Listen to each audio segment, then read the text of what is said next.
Here we go. Welcome to Energy Meditations. My name is Thomas Silvani, and today's topic is the Carpenter and the Goddess. So I'm exploring the spiritual path of the heart, sometimes called the heart path, sometimes called the Bhakti path. Bhakti sort of being this word that references a devotional energy, a love energy. You know, if you're sort of enraptured by your love of the divine, that's bhakti. And so bhakti yoga would be a path that works with that in a hopefully intelligent way. Other names would be the devotional path, Tantra, Vajrayana, that's coming from Buddhism. By the way, in Tibetan Buddhism, and possibly other Buddhism, sects, you get three major levels of the Buddhist teachings. So Vajrayana would be the third level. And in that level, you'd have other levels. But let's keep it to the three for now. The first level would be Hinayana, which is the narrow path. Think the practice of sitting meditation. It's very sort of discipline-oriented. It's very, if you had a wild child, what are the teachings you'd want to bring to him or her? That's the Hinayana. And it really is the foundation. It might seem like we're making it out to be kind of like a beginner or crude yana. Yana means vehicle, by the way. But it's, you can ride that vehicle every day. And it will get you very far. It will actually take you all the way. Sometimes these three yanas are like the three turnings of the wheel of the Dharma. And in that image, you get a very whole feeling, right? Wholeness feeling. It's similar with the spiral image. It's like you're not really lacking when you're cruising the spiral. So I like those images, and I like the three-level approach in Buddhism.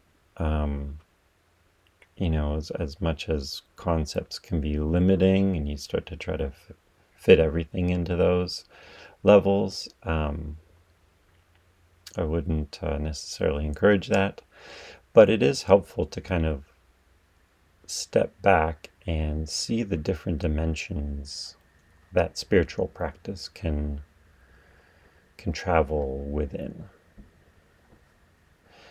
So Hinayana is the first level, the first yana. The Mahayana is the second, and this is the greater vehicle. So think of the Bodhisattva and his vow. So Bodhisattva is like an awakened being. And his vow to basically liberate all beings before himself. So it's this very grand gesture. It's this very grand view. It's this very grand path and vehicle to really take on the world. In Hinayana, it might lead some towards being an ascetic, sort of a mountain hermit. And Buddhism is criticized for being that, even though, again, if you really if you really took an intelligent look at the vast sects within Buddhism and what they actually practice, what they're actually like, you'll find a very deep understanding and approach to life. So the Mahayana is very much not that ascetic sort of approach. He's really taking on the world like he believes he can liberate all beings.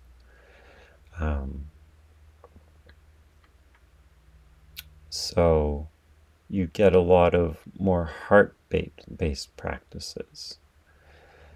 At the same time, it gets maybe a little bit kind of righteous, like you don't quite believe these people. But if it's done sincerely, it doesn't have that. But you could see that there would be some tendency towards that. So then the Vajrayana comes along, which is the lightning path, the adamantine vehicle, the indestructible vehicle. And what you get here is you're working with energy. It's very immediate. It's very kind of crazy. And I would say it's very sincere. So I think for me, it's based on authenticity. And this person has gone through discipline, gone through kind of taking on the world and perhaps taking on some false ideas about saving the world and saving others and being a grand being. And this person has kind of come back to being themselves. And they become very interested in, say, the details and the energies that they bring into life. And I think they become very, very much like a magical being. They become interested in magic, which there's almost a paradox here, because I'm saying they're very immediate and direct, and yet they're maybe doing magic spells and doing rituals, which you think has some kind of airy-fairiness to it. But the fact is that this person has gone through so much that they actually come back to this sort of crazy idea that they are magical creators. And so they don't shy away from being kind of a crazy version of themselves. You know, in Tibetan Buddhism, they have these, I'm forgetting the terms around them, but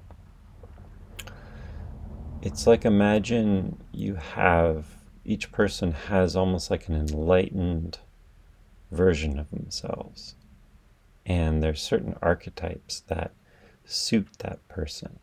You know, like maybe someone is born and they just have a wild playfulness about them. Another person's born and they have like a serene wisdom about them. And so in Tibetan Buddhism, sometimes folks, when they get to the Vajrayana level, they're actually kind of given these names that kind of go with their inherent qualities. And this idea has always attracted me and kind of interested me, because it seems so far from the Hinayana of just like focus on your breath, focus on the mystery of the moment, and let go of all your mind content, you know. There's something very playful and energetic about embracing your deepest self as some character, you know, and not even just one character, but made up of many characters, to more or less degrees. And and then maybe painting a picture of that, or, you know, writing a song or telling or writing a poem of that. So here we are in the heart path. So I'm mixing some things here, right? Because I've kind of gone down the Tibetan Buddhist Vajrayana path here. So I want to step back a little bit and go back to the heart path, the heart theme of this talk. And let's go back to this Carpenter character and the goddess. So let's say this Carpenter has, whether he's gone the Buddhist route of the three yanas, or whether he's just found his way by life teachings, right? We can regard this earth as a schoolroom, as a dojo earth. And so, however he gets there, let's say this Carpenter has found this heart path. So what does that mean? And referencing the Vajrayana, remember it's working with energies. So this Carpenter has tapped into his heart energy, his heart power, and he's found that there's nothing wrong with this heart energy. Even though culture tends to shame it, tends to belittle it, tends to, if you're in love, it's like, it's not regarded as very serious. It's like, oh, honeymoon phase, right? You'll get over it and you'll come back to reality. Whereas this Carpenter has found there's something very empowering about his own heart energy and his own devotion to the ones he loves, or the activities that he loves, or any of that. Now, I also want to bring in, because I'll go with the Buddhism thing a fair bit here, because I think from what I've read, I've taken in more information from that path on this topic. Now, I'm sure you would get this in different traditions, but I'm getting it from Buddhism and Chogyam Trungpa's teaching specifically.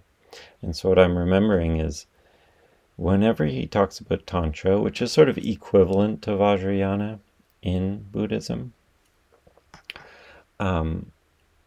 those words are sort of interchangeable, or they're referencing the same path, the same level. What he said was, he kind of discouraged people from really entering those teachings. He found we are embarking upon something here that is a little bit wild, that is a little bit crazy. And don't go by my own recommendation to enter this path. You have to really be ready. You have to do it from your own conviction. So this Carpenter has arrived there. He no longer believes in society's teachings of shame and limiting one's own energies. He's embracing what he has. Now, this brings to mind, I think, a key, something worth knowing when you're working at this level. I think it's sort of a principle that we should keep in mind in this world at this time. and I think this has been true for a long time, that these kinds of teachings are not accepted widely at all. In fact, you will encounter a lot of resistance, a lot of shame, a lot of attack. So it's not for the faint of heart. It is not for the novice. However, you will find yourself on this path when you're ready, when your soul is ready. I've also heard that each human being kind of enters the spiritual path either through the mind of inquiry, or the heart, and the heart of feeling. So mine definitely went the mind route first. And when I say mind here, I mean, yes, this mind of inquiry, this mind of seeing. We could also say light. You're seeing spiritual reality. You're interested in, what is this? You want to understand at a deep level. There's something that drives you that way. And then that will eventually take you into the heart path as well. And the light and the love do end up going together.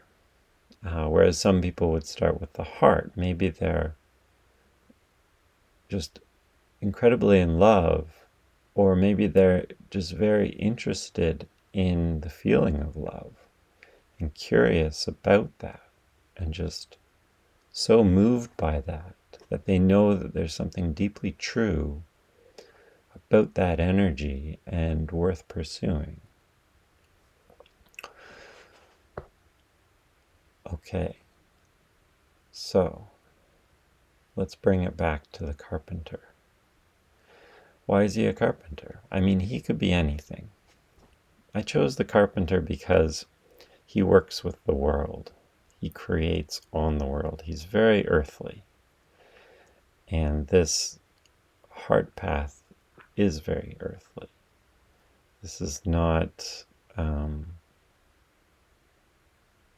this is for someone who fully embraces their human situation. While the mention of the goddess here does reference some greater reality. Now, of course, these images we can play with them. We could say the carpenter and the goddess is just one instance. And maybe the carpenter evolves so he's more like a hermit. And rather than being interested in the goddess, maybe he's interested in oneness, or he's interested in Leela, the play of the divine.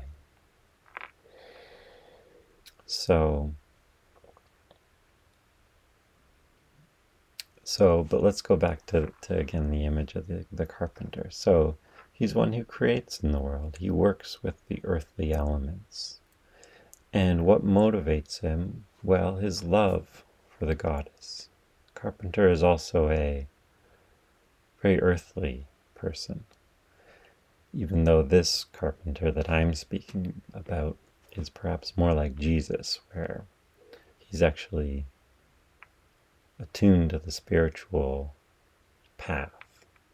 Now, it's not like he needs to be aware of spiritual terms, or have found a meditation teacher at some point. None of that is very necessary, but it really has to do with his own center of gravity and his own directionality in terms of what he finds important and where he's going. And this carpenter has found his love for the goddess. Now, let's spend some time with this term. The goddess references that which you love. Now, one of my mentors would talk about there's no gender there on this level of the divine. And yet, when we think about love, it often can be a very, ground level kind of thing, like your actual relations. And so it does manifest at that level too. But I don't want to get exclusive about the goddess, like, let's have a goddess cult and it's all about the goddess. No, no, no.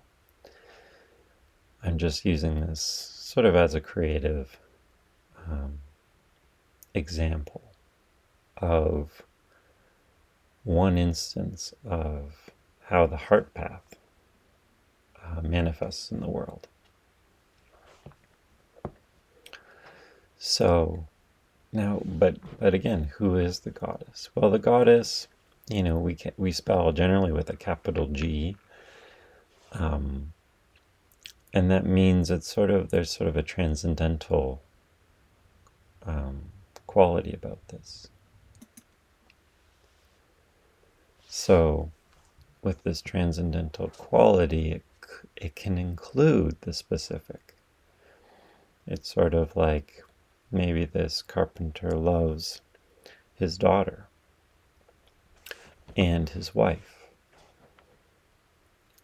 And those two loves make up the goddess for him. Now, is his daughter the goddess? No. Was his wife the goddess? No. And yet they are at the same time. What they say to him, how they are with him, he's going to be in a relationship with that. Now, this is a big word. Relationship. I think it's the key to this whole thing we're speaking of the heart path. You're in relationship. You're in relationship with the divine. And that's the kind of the crux of the practice. So whereas like in Hinayana with the sitting meditation, it's like you're given an instruction around how to sit. And you sit, and maybe you're told, oh, you should do this every day or whatever it is. And that's your practice. Well, we could say eventually that evolves into how am I relating with my life? Which is really, how am I relating with God? And I'm noticing that how I relate with God influences my spiritual reality. And so the carpenter who has a daughter and a wife, that situation is his sadhana, his spiritual practice.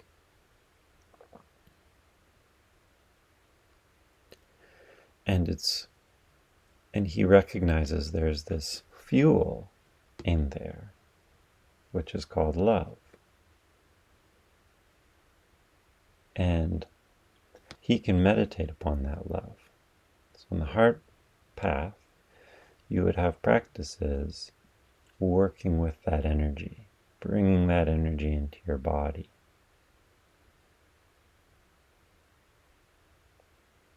Calling that energy to mind, which could involve calling your loved ones to mind, or experiences of the past to kind of help bring that energy to the moment.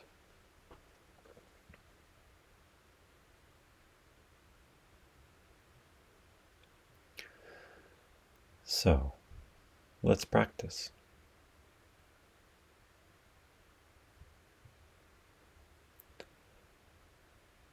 And before we do, I just want to say that in this tradition, you come across this term of transmission. And we could say in the magical traditions,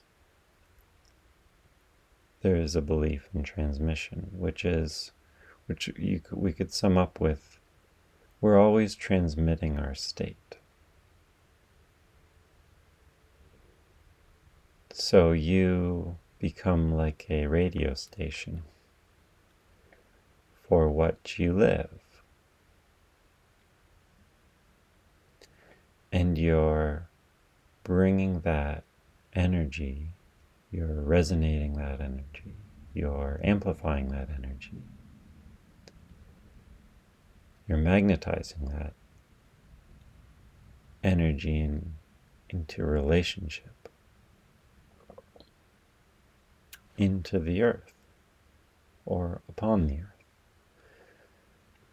So again, this heart path is very earth-based, which I regard as very advanced in the spiritual traditions. So having a belief around practicing these kinds of practices and amplifying your own heart energy. Well, if you really find a goodness in love, in having love as your default, then that can empower your practice even more, because you realize how good a fuel love is and how clean it burns. So a practice you might find in this kind of path would be, there's a great range. You could paint a painting. You could write a poem. You could write a song. You could do a dance. You could create a ritual of some kind. So as an example, or you could integrate, more traditional forms of meditation, with breathing and your body, your energy form, and working with energies or visualizations of some kind. This would be common in this path. And I would just encourage your creativity around it all. So as a way to spark your own creativity, I'll just give an example that we might find with the Carpenter. So he may find himself contemplating one day the energies running through him, and find himself desiring a way to channel this in a way that focuses that energy towards his greatest purpose, his greatest vision. So he may come up with some statements. 3s is a nice number. So, you could obviously do more, or less, but I've come up with 3 statements here. The first is, I love her. In this statement, it allows him to contemplate the love and just be with it, bask in it for a while, just feel the truth of it, feel the beauty of it. Number 2, I'm making my life better for our happiness. So this one really zeroes in on his day-to-day activity in regards to his own life. Notice how direct it is. Notice how simple it is. And then adding on for our happiness brings that love piece back in. So again, the very thought of his lover being happy, in love, in enjoyment, and him too, there's just a lot of energy in that. And I think it's a very easy connection to make when you develop your life, your circumstances, your foundations more and more, that will allow for so much in these relationships, or this relationship that he's considering. And finally, number 3, I'm using this energy to elevate myself and the world. So there's this acknowledgement that there's an abundance of energy in this contemplation, naturally in his life, and he is sort of harnessing it. And he's harnessing it for elevation, which is an interesting word, I think, because it can be elevating one's own state,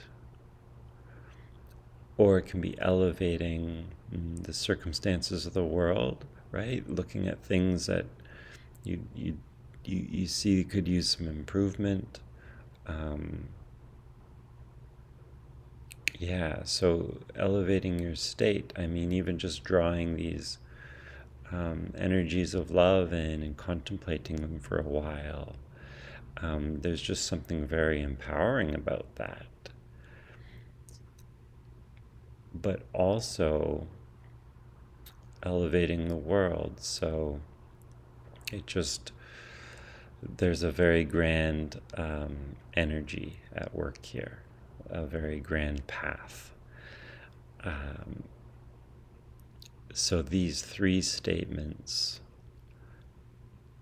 are a nice little set to channel all that heart energy that this Carpenter has. So I encourage you to make your own statements or your own practice, and it doesn't have to be something that stays the same. It could be statements today, and in a week or 2, maybe you'll get into poetry or painting or whatever it is. Or maybe you find yourself in a very busy period and you want to just go back to a sitting practice of meditation, or yoga, asanas sort of thing. So I hope you found this enlightening, engaging, and inspiring. So until next time, here we go.